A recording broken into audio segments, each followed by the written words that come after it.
Hello friends, how are you guys today? I hope you guys are having an amazing day so far. If you're not having an amazing day, I really hope that your day gets better from here on out. My name is Shanda, you guys, and welcome to my channel. Today I am going to show you how we put together the entire enclosure for my brand new Baby Tegu. I got a black and white Argentine captive bred male Tegu recently, and I'm so excited to show you guys how I put his entire enclosure together and how I made his substrate. So why don't you guys sit back, relax, and let's get right into the video.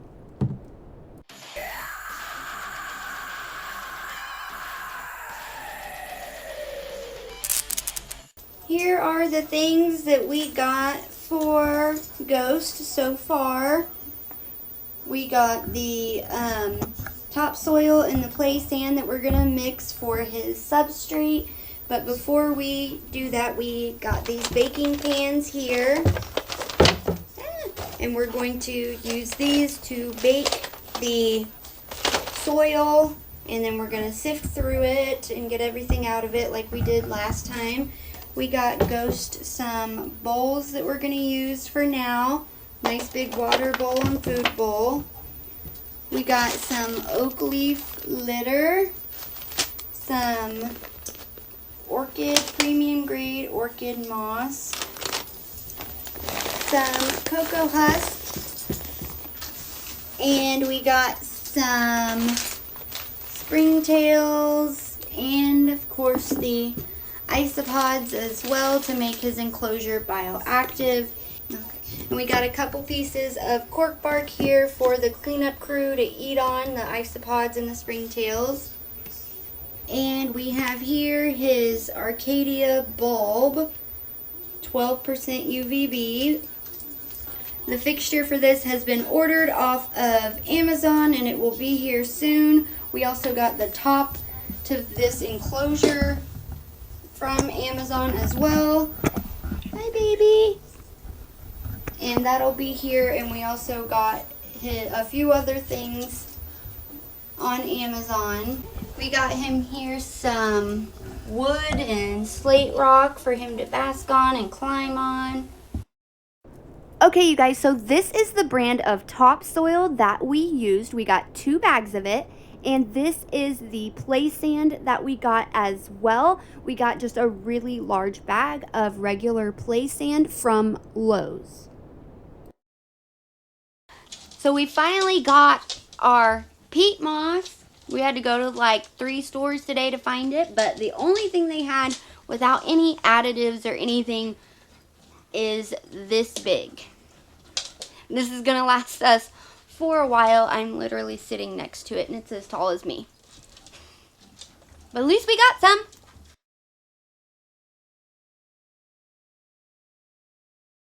So we are starting the process of sterilizing the topsoil and sifting through it.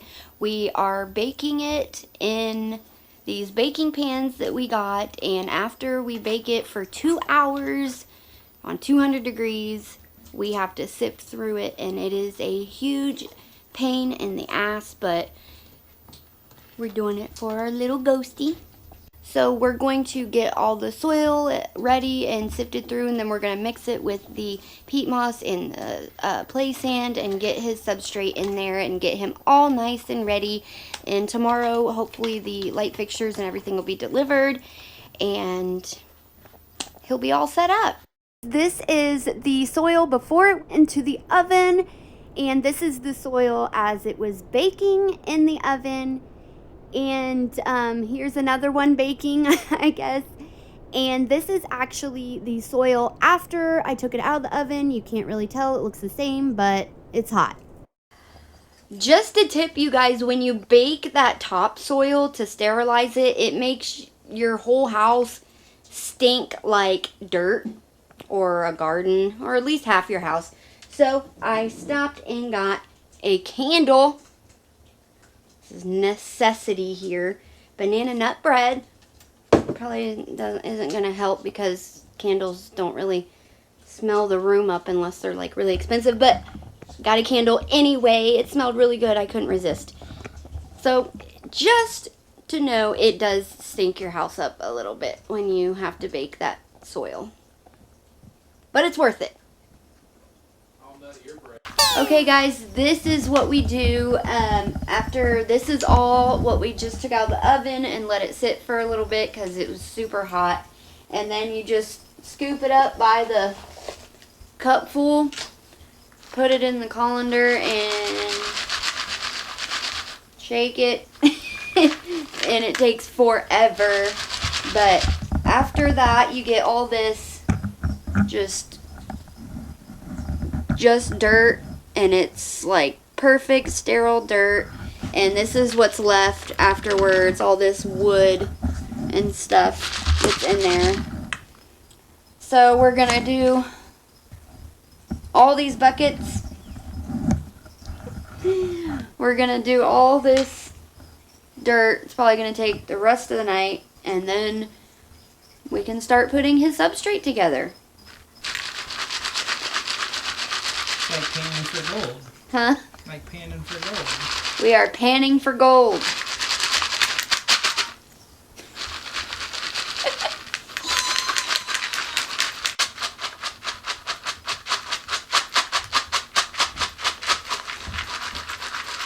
Six hours later. Okay guys, so like I said before, it's really important to do this because when we were sifting through all of this soil, we found a couple of bugs and a piece of glass.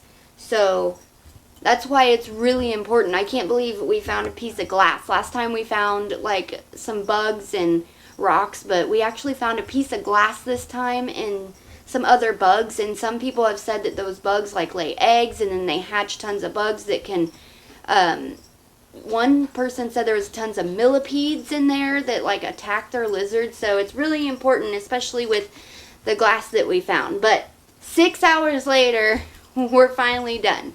Okay, we're going to get Ghost out and start putting together his enclosure. He's underneath the paper towels, sleeping.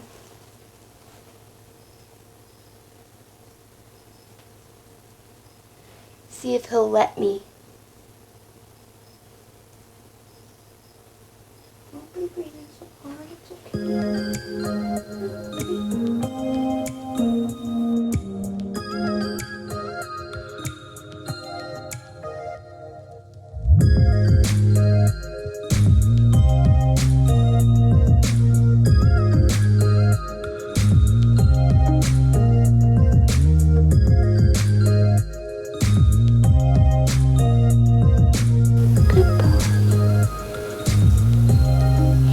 letting me hold them. I'm so excited.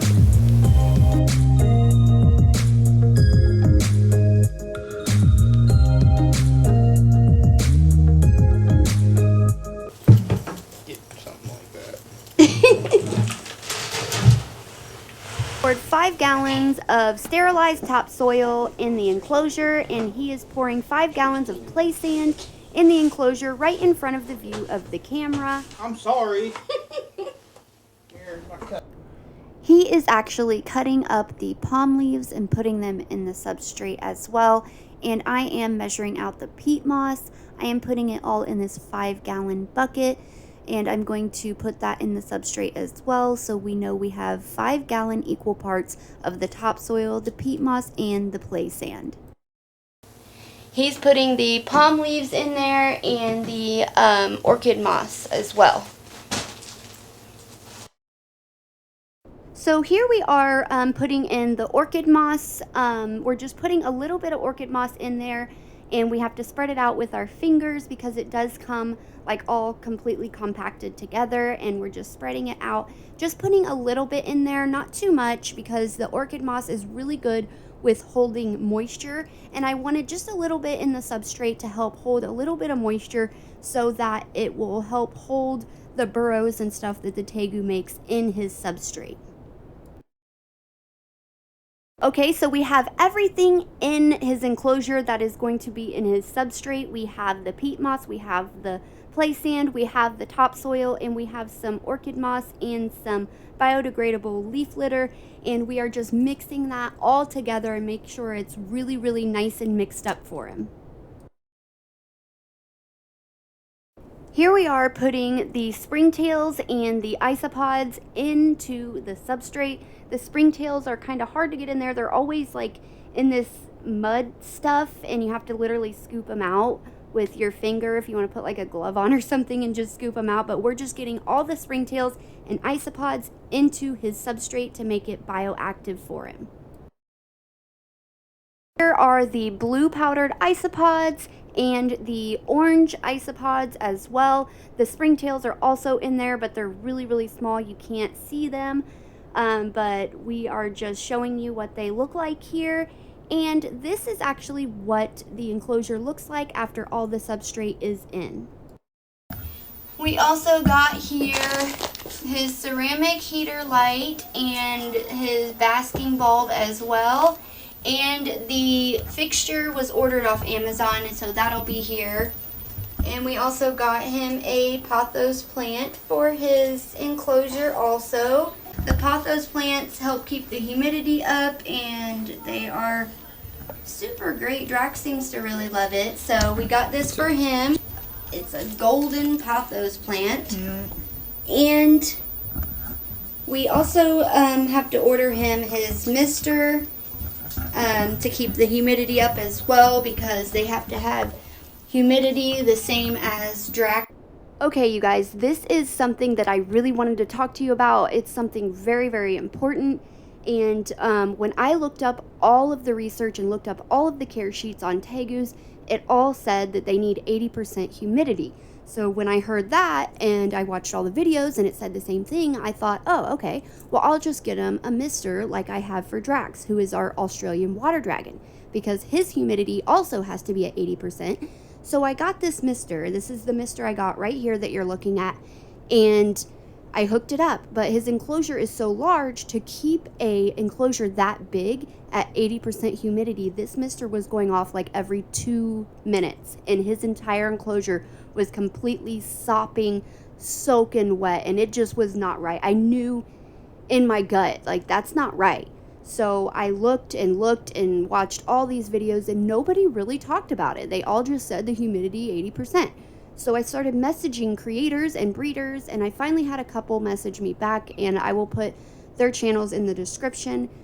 But they said that's not right. You don't want that. What you want with Tegus is microclimates. Microclimates are important with Tegus. They have to have a completely dry spot, and then they have to have a humid hide, and only that humid hide is at 80%. So I'm going to do another video and make the humid hide and show you how we do it. But I just thought that was something really, really important to mention, because nobody else mentions it in their video, and it had me completely stumped. Put it on top. Got his log. That's a pretty cool log. He can get in there. And here's another one. And his little slate rocks to bask on. This is a birch log. We're going to just lay it down for now until we get the top to this. But when we get the top, I want to kind of put it going a little angled so he can climb on it a little. Leaf litter in. The leaf litter is for the cleanup crew to eat, and just to make it pretty. Okay guys, right here we are just washing all of the soil and dirt off of the roots of this pothos plant and getting all the roots nice and clean.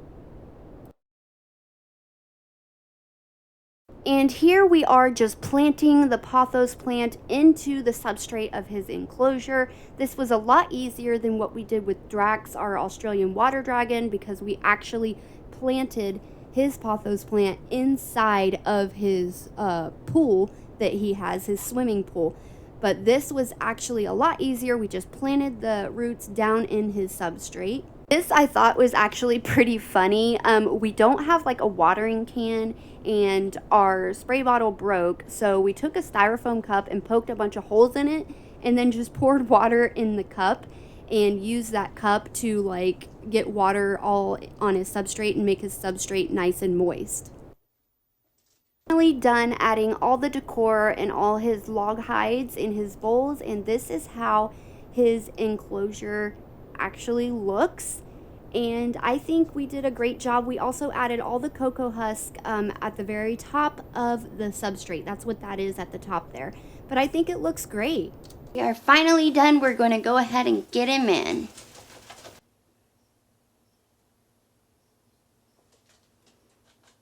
And look at my beautiful baby boy. Okay, let's get you in, sweetheart. See what you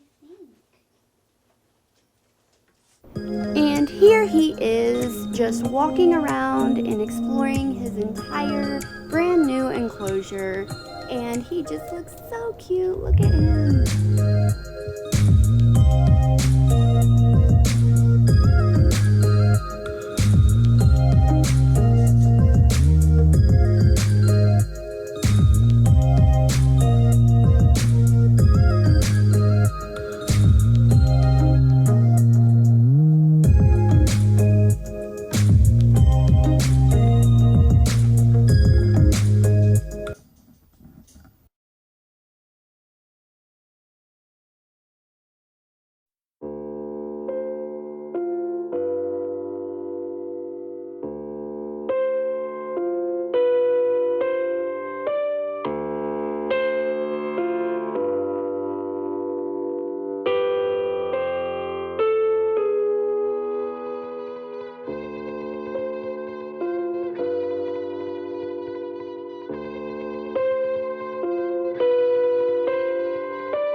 Okay, you guys, that is it for this video. I really appreciate you watching. Thank you guys so much for watching. If you made it to the end of this video, thank you so much. If you like this video, please give it a thumbs up. I really appreciate it, and it really means a lot to me. If you guys have any thoughts or opinions, please go ahead and comment down below. If you have any advice for me or anything like that, I would love to hear everything you guys have to say. If you guys like content like this, please consider subscribing. I would love to have you guys in the family, and I am going to go ahead and make a video about that humid hide, and I'll show you how we do that. And yeah, that's everything. So thank you guys so much for watching, and I'll see you in the next one. And remember, guys, in a world where you can be anything, please be kind to each other. Love you guys. Bye.